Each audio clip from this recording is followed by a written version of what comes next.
Happy Friday, everybody. This is your Daily Money Live with Janae.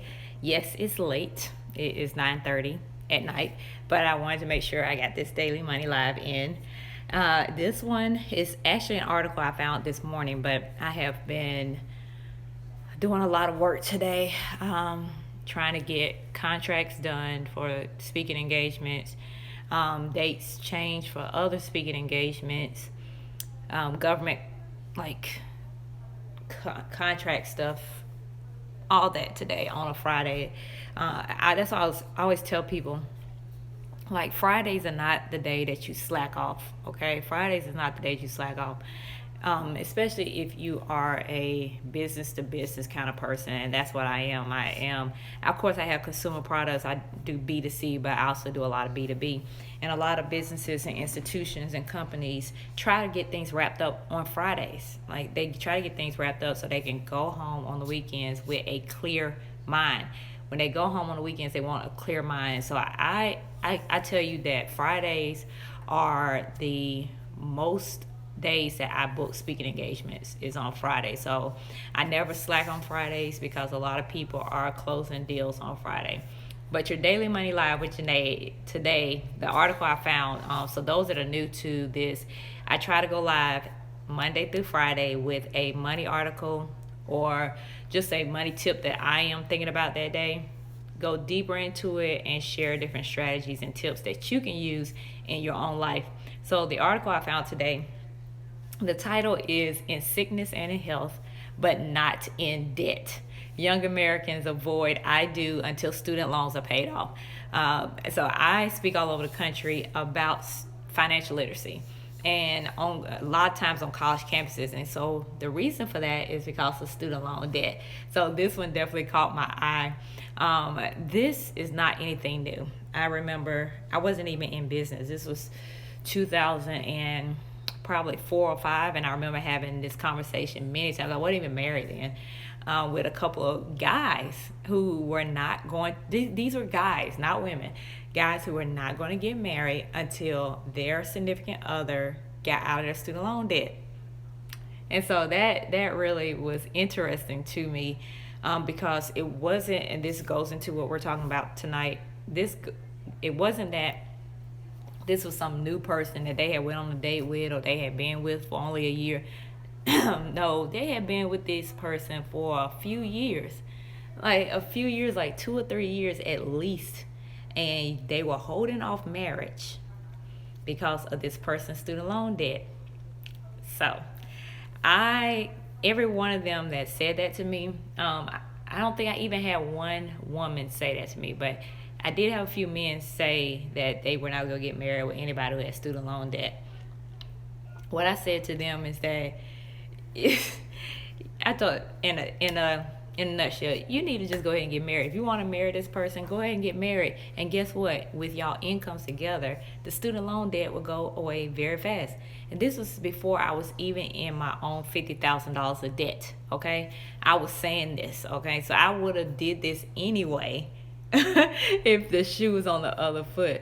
So what it was saying is that 1/3 of people 18 to 34 said they would delay marriage if someone was in student loan debt or credit card debt.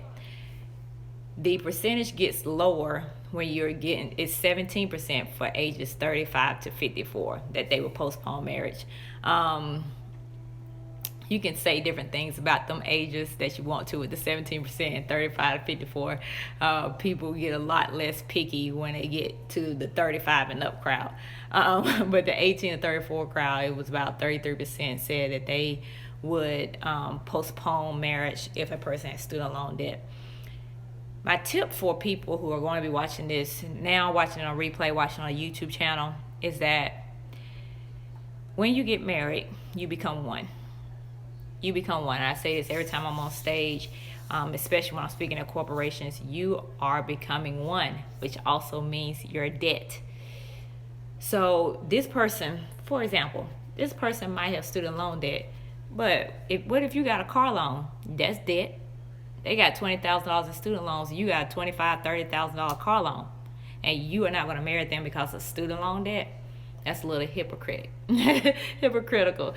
And so people don't look at debt in the same way. Like, debt is debt, okay? Student loan debt, credit card debt, furniture debt, car loan debt. Like, you got all these different types of debt, not even including a mortgage.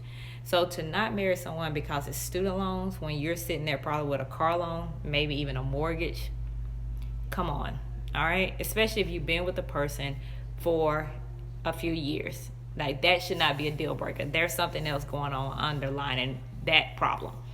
But when you get married, so first and foremost, this should not be a barrier to get married. Student loan debt should not be a barrier to get married.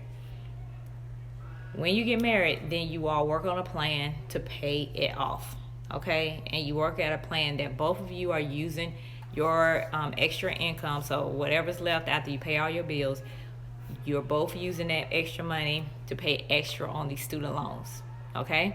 And you'll get it paid off a lot faster.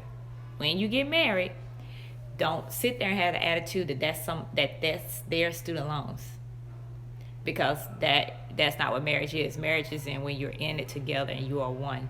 And so when you become one, their student loan debt is now your student loan debt, not legally, but in in a sense, that's what you all are working to pay it off, okay?